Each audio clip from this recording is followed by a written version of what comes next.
No vídeo anterior, nós descrevemos aquele que era o campo elétrico produzido por uma distribuição de cargas ao longo de uma superfície esférica em todo o espaço e vimos também onde é que ele não existia, ou pelo menos onde é que ele era descontínuo. E, portanto, percebemos que para fora dessa esfera com um raio R maiúsculo, nós tínhamos esta expressão que descrevia o meu campo elétrico, portanto, existe campo elétrico fora desta esfera, e depois, dentro desta esfera, nós tínhamos campo elétrico, mas era simplesmente zero, era nulo, ok? Onde nós não tínhamos campo elétrico, onde ele simplesmente não existe, porque é descontínuo naquele conjunto de pontos, é para um raio R igual a R maiúsculo, ou seja, ao longo da superfície esférica eletricamente carregada. E geralmente aquilo que nós vamos encontrar é quando temos superfícies com distribuições de carga, o campo elétrico é tipicamente descontínuo nessas transições.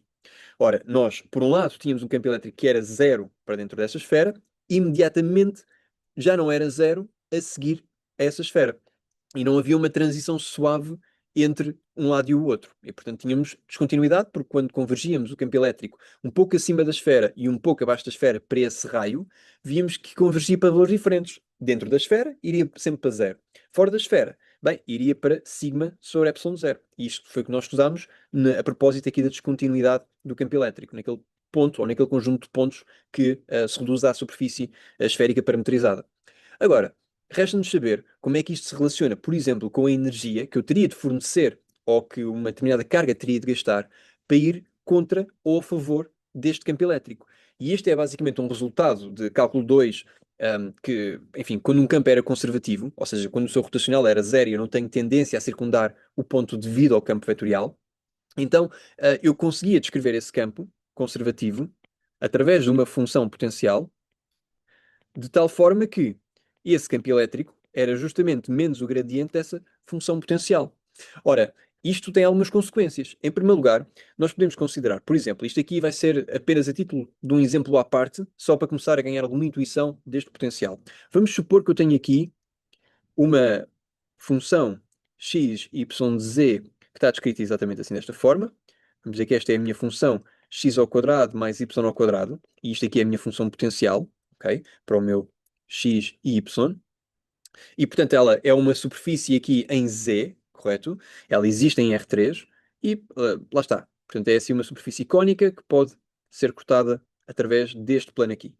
Quando eu corto esta superfície a partir deste plano aqui, vamos dizer que este é o plano Z igual a 2, por exemplo, eu vou ter aqui uma curva de nível que vai assentar justamente aqui, como que no chão do gráfico dessa função. Ou seja, no seu domínio, não é? E nesta curva de nível, o que é que me diz? Todos os pontos onde esta função aqui tem o mesmo valor. Ou seja, para todos estes valores, o potencial vai ser o mesmo, correto? O que significa que, inscrito aqui nesta curva de nível, eu vou ter sempre o mesmo valor do potencial. E, portanto, aquilo que me resta ver é, olhando para esta expressão aqui, em que eu tenho aqui esta função potencial, fazendo o gradiente dessa expressão, faço, portanto, o gradiente daquela função potencial ali, isto vai-me dar 2x, 2y, e eu posso ver para qualquer um dos pontos que vou obter um valor para este gradiente, e reparem que isto aqui já é um campo vetorial, ok? Este gradiente é um campo vetorial reproduzido sempre em que os vetores vão sempre na direção de maior crescimento da minha função. Basta ver, por exemplo, se eu tiver aqui o ponto 1, 1, tenho aqui este ponto 1, 1, isto vai ser de facto 2, e portanto assento aqui nesta curva de nível, vai ser este ponto aqui, e para este ponto aqui, o gradiente vai ser basicamente determinado com aquilo que é a taxa de crescimento desta função numa direção, em x, e noutra direção, em y. E a taxa de crescimento, neste caso, até vai ser igual nos dois casos, estou no ponto 1, 1, e basicamente este vetor vai apontar, portanto, assim para a frente, em que isto aqui vai ser comprimento 2 aqui, porque substituo aqui o meu 1, 1 e fica o vetor 2, 2. Ora, dá para ver claramente que este vetor aqui é perpendicular à minha curva de nível, equipotencial. Eu podia fazer o mesmo exercício, por exemplo, para aqui. Ok? Se este ponto aqui, este seria o ponto, por exemplo, em x, raiz 2, 0. Ora, este ponto raiz 2, 0, isto aqui vai ser simplesmente 2 e, portanto, também ainda caio aqui sobre a curva de nível. E dá para ver que, se eu puser aqui dentro o meu raiz 2, 0, isto aqui vai ser 2 raiz 2 e aqui vai ser 0 e, portanto, o meu vetor vai ser a apontar aqui para fora. Portanto, mais uma vez, perpendicular à curva de nível. E aponta sempre no sentido de maior crescimento da minha função. Bom, eu posso continuar a fazer isso. Por exemplo, se eu considerasse aqui agora o ponto menos um, não é? Eu estaria aqui atrás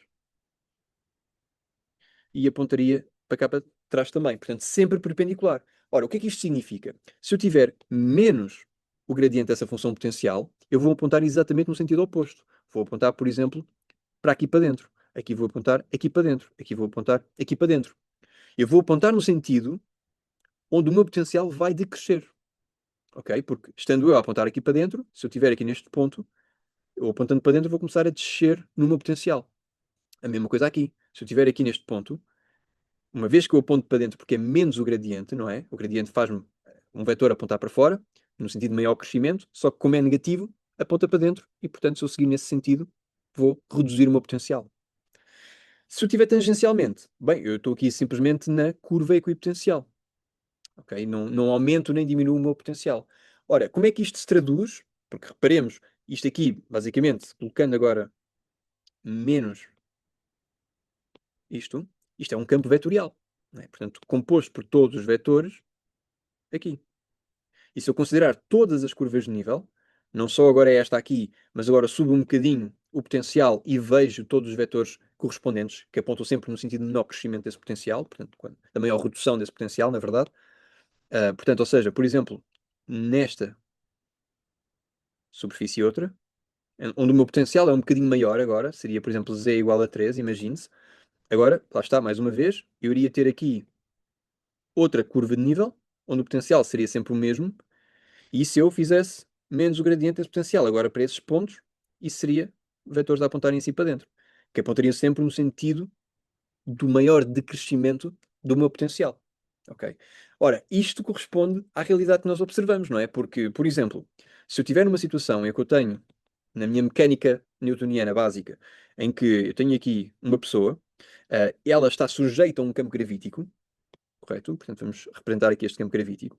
Este campo gravítico aponta para baixo. Agora já percebemos porque é que aponta para baixo. Aponta para baixo porque é no sentido de maior decrescimento do meu potencial. Portanto, se eu estiver cá em cima, o meu potencial é relativamente alto, correto? mgh, não é? Esta distância h. Esta distância h. E aqui seria o meu potencial mgh. E à medida que eu deixo e, portanto, reduzo este h, eu estou a ir a favor do meu campo elétrico e, portanto, a reduzir o meu potencial. Eu, para poder subir e, portanto, aumentar este H e, portanto, subir contra o meu potencial gravítico, eu teria de fornecer energia ou um corpo qualquer, ou a partícula, ou o que é que seja, para poder contrapor o esforço de ir contra o campo elétrico, ou neste caso o campo gravítico. Ok? Para as minhas cargas é exatamente a mesma coisa. E, portanto, se eu tiver, por exemplo, a minha superfície esférica aqui, em que ela está eletricamente carregada, sendo este exatamente o problema anterior, ela vai gerar então aqui um campo elétrico à sua volta, e este campo elétrico já vimos que é radialmente a apontar para fora, isotrópico, correto? E aqui é sempre radialmente, portanto, às vezes eu não desenho tão bem, mas a ideia é exatamente esta. E se eu tenho aqui algures uma carga qualquer, vamos dizer que a carga é também positiva, e em particular, se essa carga for positiva, vai interagir com este campo elétrico. Vamos dizer que este campo elétrico está aqui instalado desde sempre, ok? Está aqui no meu campo elétrico, radialmente a apontar para fora. Eu, para poder levar basicamente esta carga de onde está até enfim, à fonte geradora do meu campo elétrico, eu tenho de poder exercer trabalho para ela poder ir contra o campo elétrico. Caso contrário, eu deixo-a aqui e ela simplesmente vai seguir e afastar-se porque vai tender a reduzir o seu potencial. Ok? E na natureza tudo tende para o estado de menor energia possível. Portanto, ou seja, como é que eu consigo classificar qual é que é este potencial? Porque eu já percebi desde logo que, tal como eu aqui tinha a minha curva de nível, que era equipotencial, onde o potencial era sempre o mesmo, eu aqui, estando a descrever a situação em três dimensões, eu tenho basicamente uma superfície equipotencial, onde o potencial vai ser sempre o mesmo. De facto, quer eu esteja aqui, quer eu esteja aqui, quer eu esteja aqui, o meu potencial vai ser sempre o mesmo. Correto? O meu campo elétrico vai ser sempre o mesmo, simplesmente vai apontar para sentidos diferentes. E como ele cresce de forma proporcional, sempre em qualquer direção, isotropicamente. Então, basicamente, o esforço que eu tenho de dar à minha carga para vir daqui e aqui é a mesma coisa que o esforço que eu tenho de dar a essa carga para vir daqui e aqui. correto? Portanto, aquilo que eu quero poder descrever é qual é que é o potencial correspondente a eu levar a minha carga daqui até este ponto, onde está a minha superfície esférica. Ora, como é que eu vou fazer isto? Bem, eu já tenho esta descrição aqui do meu campo elétrico a partir do menos o gradiente do potencial elétrico. E, portanto, ou seja, pegando exatamente nessa expressão, isto aqui vai ser menos o gradiente dessa função potencial, e aquilo que eu vou fazer é tentar transportar a minha partícula radialmente para dentro. Não é? Ou seja, ao longo deste percurso aqui, o percurso mais direto de onde ela está para, enfim, para a superfície esférica. E isso coincide justamente com as linhas de campo. Então ela vai ter de ir contra uma linha de campo do meu campo elétrico. Ora, para eu poder descrever então, porque estamos a ver que isto aqui é o nabla, o operador que aplicado a uma função escalar é basicamente o gradiente aqui, certo? Mas no caso, como nós estamos em coordenadas esféricas, isto seria em R, este seria em θ, este seria em φ, correto? Portanto, da mesma forma que aqui é em x e aqui é em y, quando eu faço esta aplicação. E, portanto, se eu quiser apenas a direção radial, porque a minha partícula vem radialmente para dentro, correto? Para ir contra o meu campo elétrico, e eu quero perceber qual é que é o potencial correspondente a eu vir exatamente desta posição, onde o potencial é sempre o mesmo ao longo desta superfície esférica, ok? E notemos a perpendicularidade do campo elétrico em relação a essa superfície esférica equipotencial, da mesma forma que nós encontramos aqui. Okay? Só que isto é para uma curva de nível. Esta aqui seria uma superfície de nível. Nós aumentámos uma dimensão para o nosso potencial, que agora depende de x, y e z também. Portanto, este aqui é o caso em que ele só depende de x, y. Neste caso aqui depende de x, y, z e, portanto, vamos ter superfícies equipotenciais e não curvas equipotenciais. Bom, então aqui, como é que eu faço? Eu quero apenas a componente dr, porque a minha partícula vem apenas radialmente para dentro, e, portanto, vou à esquerda e à direita fazer o produto interno com dr. Portanto, aqui tenho um campo vetorial, dr. Okay. Agora, uma vez que eu tenho aqui o meu campo vetorial, mas agora eu quero apenas procurar a componente dr, isto vai ser simplesmente a mesma coisa que pôr dφ por dr com dr. Correto? Porque eu estou a fazer aqui o produto interno, isto portanto dá-me um escalar, e o produto interno da variação em φ e da variação em θ, com este produto interno aqui, vai simplesmente dar zero. E apenas vai sobrar-me a componente radial. Okay? É a única cujo produto interno não vai dar zero, porque todos os outros são referenciais ortonormados. Não é? Então, lembrando que em coordenadas esféricas, não é? Quer dizer, isto aqui, vamos antes de mais lembrar, isto é uma esfera, correto? E nessas coordenadas esféricas, este ponto aqui vai ter esta coordenada assim, é de R, vai ter esta coordenada assim, é de φ, por causa deste ângulo assim, correto? E depois vai ter o meu é de θ que vai apontar ali para dentro, que é para esta movimentação assim, portanto, nas coordenadas esféricas. E, portanto, quando eu faço este produto interno, estou apenas a recortar esta direção é de R, não é? Todas as outras vão, o produto interno vai dar zero, porque este é perpendicular e este é perpendicular a este dr. Bom, porque já agora dr é igual a dr é de R. Pronto. Só para esclarecer aqui o porquê que aquilo dá produto interno de zero. Não é? Bom, agora, aqui, uma vez que eu já consegui mais ou menos discriminar aqui o dφ, porque agora este dr vai cortar com dr, não contem isto aos matemáticos, mas eles vão cortar aqui, e vou ficar apenas com dφ. Portanto, isto vai ser dφ, vai ser igual a menos E dr, e agora faço o integral dos dois lados, para poder ir buscar o que é o meu potencial num determinado ponto. Mas vamos reparar no seguinte, faço aqui o integral, isto tem de ter sempre uma origem, vou pôr aqui uma origem com este O cursivo, ok? Este O cursivo assim, e depois tipo um ponto S qualquer, vou dizer que é um S que é este, que é o ponto onde eu quero calcular o meu potencial em relação à minha referência, porque reparemos, isto é sempre a minha referência, é sempre o sítio de onde eu parto com a minha carga, onde é que ela está inicialmente, e o meu potencial pressupõe sempre portanto, uma posição inicial e a posição final para onde ela vai chegar. Isto o meu potencial pressupõe sempre. E isto era verdade também aqui. Porque se eu estou a dizer que isto aqui é a minha distância H, então isto pressupõe que eu tenho aqui um Z1 e tenho aqui um Z0. E, portanto, eu estou a fazer o meu potencial como referência no Z igual a zero aqui. Isto não tinha de ser assim, não é? Ou seja, se eu tiver, por exemplo, a considerar aqui, por exemplo, uma estante, também há um potencial relativamente, basicamente, à base superior da estante, não é? Portanto, este seria o potencial correspondente, o que significaria, se eu pusesse a minha referência aqui nessa base da estante, o meu potencial aqui no chão seria já negativo, em referência onde eu coloquei esse potencial igual a zero. Portanto, ou seja, um potencial pressupõe sempre que eu tenho uma referência a ser assumida. Aqui, a minha referência é aqui. Neste ponto aqui que eu digo que isto aqui está a uma distância O, assim. O da origem, de referência. Pronto, é um O cursivo. E, portanto, ou seja, eu vou basicamente calcular qual é o potencial que eu tenho de ganhar quando chego aqui, ao ver desde a minha origem até o ponto de interesse S. E reparem que isto é verdade para este raio específico, para esta direção radial, e também é verdade para esta direção radial, e também é verdade para esta direção radial. E, portanto, como eu tenho estas superfícies equipotenciais, eu posso vir de qualquer direção radial, que basicamente a expressão é sempre a mesma. Agora, o que é que eu vou ter aqui? Vou ter também aqui a minha origem, vou ter também aqui o meu S, que é o sítio onde eu quero calcular o potencial lá. Agora, pelo teorema fundamental do cálculo, isto aqui, uma vez que eu vou estar a fazer o integral de uma derivada por aí fora, não é? Vai ser basicamente o meu potencial em S menos o meu potencial nessa origem. Com o igual cursivo, não é? E pronto, esta é a expressão para o meu cálculo do potencial. É exatamente esta expressão. Ora, então, como é que eu traduzo esta expressão em contas especificamente? Portanto, eu quero calcular qual é a função potencial a partir do meu campo elétrico.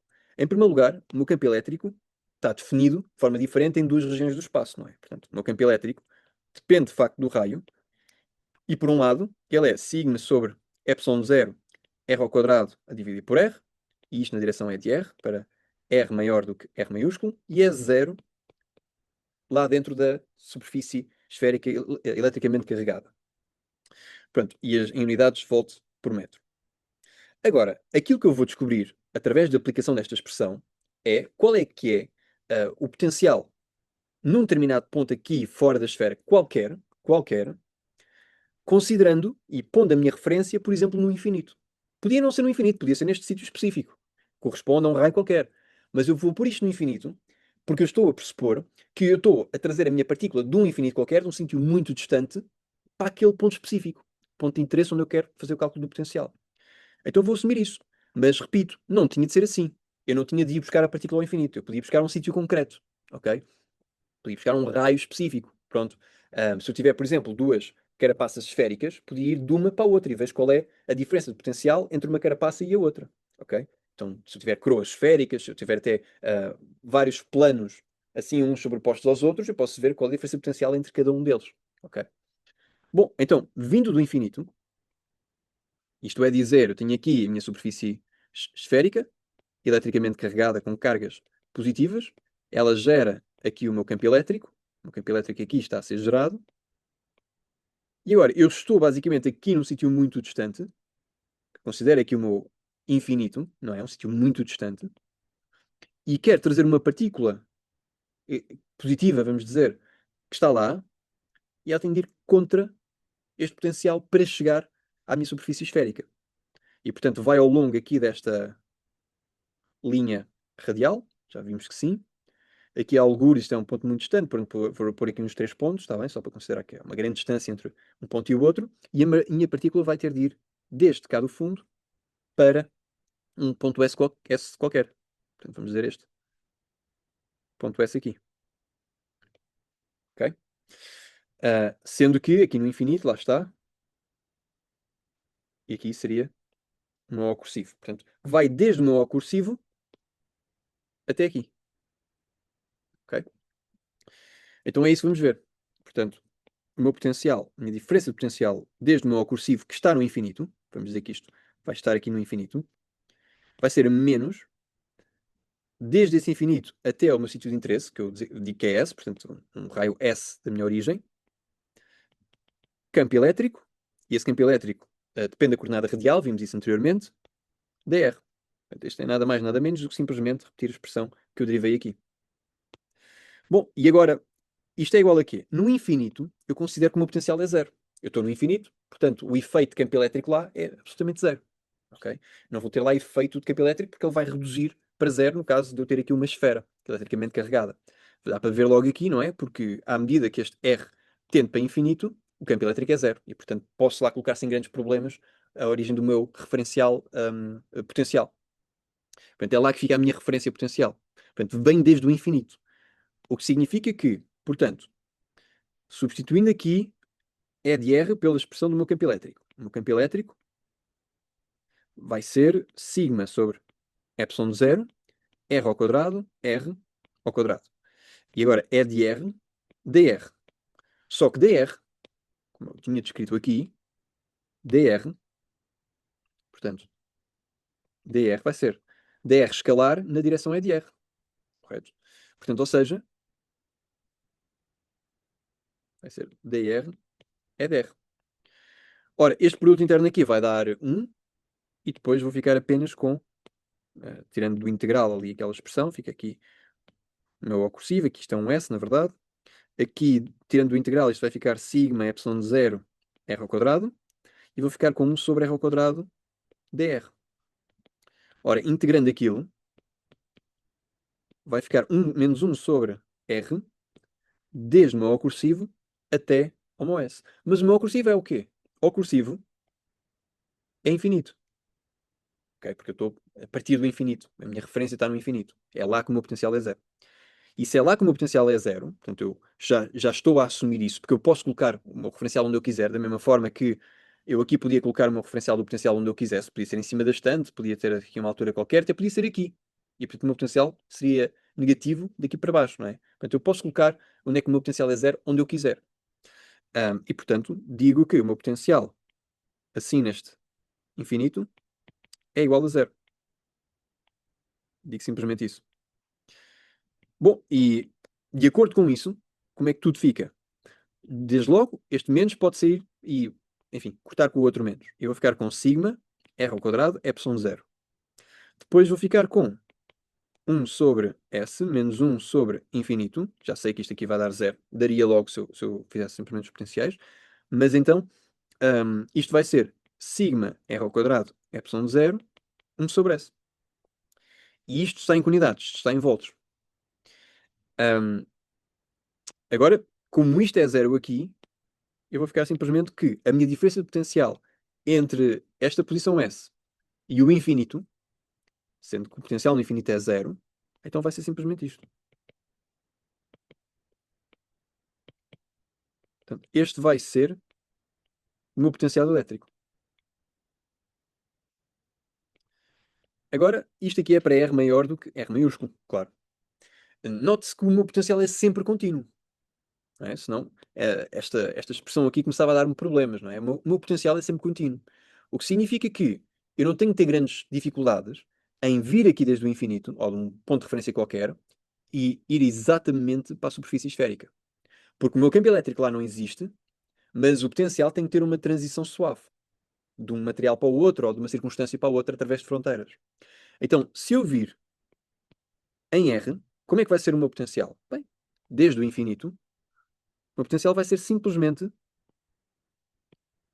isto, que já vimos que vai ser desde o meu cursivo, que é o infinito, até agora R, o campo elétrico aqui nesta direção radial, e isto vai ser simplesmente este resultado aqui, onde o meu S neste momento é R. E portanto fica 1 sobre, aliás, sigma sobre epsilon zero, R ao quadrado a dividir por R, que é simplesmente R. Volts. E portanto isto é quando o meu raio coincide justamente com o raio da esfera. Portanto, ou seja, este é o potencial que está relacionado com a energia que eu tenho que fornecer à partícula para vir desde o infinito, a.k.a. desde um sítio muito distante, até à minha superfície esférica. Portanto, está relacionado com essa energia. Agora, como é que seria então a continuação deste potencial, uma vez que ela é contínua, na transição agora para um raio menor do que R maiúsculo? Para um raio menor do que R maiúsculo, aquilo que eu vou ter é o seguinte: uma vez que o meu potencial é constante e eu já não tenho campo elétrico aqui, no sentido em que agora ele é zero, não é? Isto aqui é zero. Como é que vai ficar esta expressão? Se isto é zero, para esse caso, então, quando eu vou a fazer o integral nos dois lados, depois de ter feito o produto interno com dr, etc., vou ficar com uma constante. Ou seja, como o meu campo elétrico é descrito como menos o gradiente da função potencial, fazendo o integral dos dois lados depois do produto interno, portanto, ou seja, depois de assumir aquela variação radial, não é? À medida que a minha partícula vem radialmente para dentro, então o meu potencial aí vai ser constante. Vai ser uma constante. Ora, se vai ser constante, que constante é que vai ser? Bom, eu tenho aqui o meu potencial para um novo ponto S2. Qual é esse ponto? É se eu tiver aqui a minha superfície esférica, vamos dizer que ela está eletricamente carregada, portanto manter aqui sempre o mesmo setup. O meu campo elétrico é gerado cá fora e, portanto, uma partícula que vem desde o infinito contra este potencial, vamos dizer, partícula que vem desde aqui, desde o infinito, isto aqui está alguns no infinito, okay? Onde eu tenho a minha referência, onde são os meus 0 volts, isto aqui é basicamente o meu potencial no infinito, okay? É igual a zero. Ela vem contra o campo elétrico por cá por fora da esfera, porque lá existe campo elétrico e é diferente de zero. Depois chega aqui à transição e já vimos qual é o potencial exatamente ao longo desta superfície. E, portanto, a própria superfície onde estão as cargas armazenadas é ela própria uma superfície equipotencial. E agora, a partir daqui, o meu potencial é constante. Ora, se tem de ser contínuo o potencial e ele aqui tem valor que eu descobri, entretanto, que é este, então qual é que é o meu potencial ao longo do resto do caminho até chegar aqui ao centro? É o valor que ele tem aqui. Porque como o meu campo elétrico aqui é zero, o potencial lá vai ser constante. O meu potencial foi aumentando à medida que eu me aproximava da esfera. Chegou aqui ao seu valor máximo, onde eu estou exatamente na fonte geradora do campo elétrico, onde estão as cargas.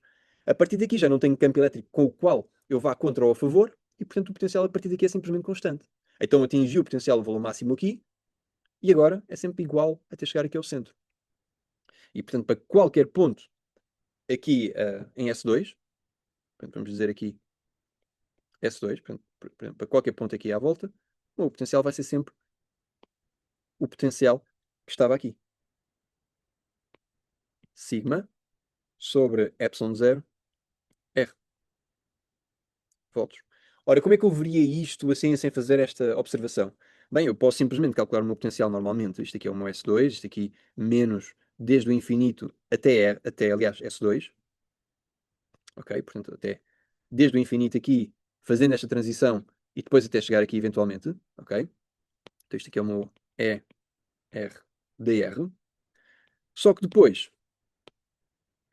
eu vou ter de separar, porque o meu campo elétrico é descontínuo, e em particular o meu campo elétrico tem expressões diferentes, quer eu esteja cá fora ou esteja cá dentro, não é? Tem estas duas expressões diferentes, e portanto tenho de separar este integral em dois bocados, para uma região e para outra região. Ora, para a primeira região, vai ser desde o infinito até R. E para a segunda região, vai ser desde R até S2.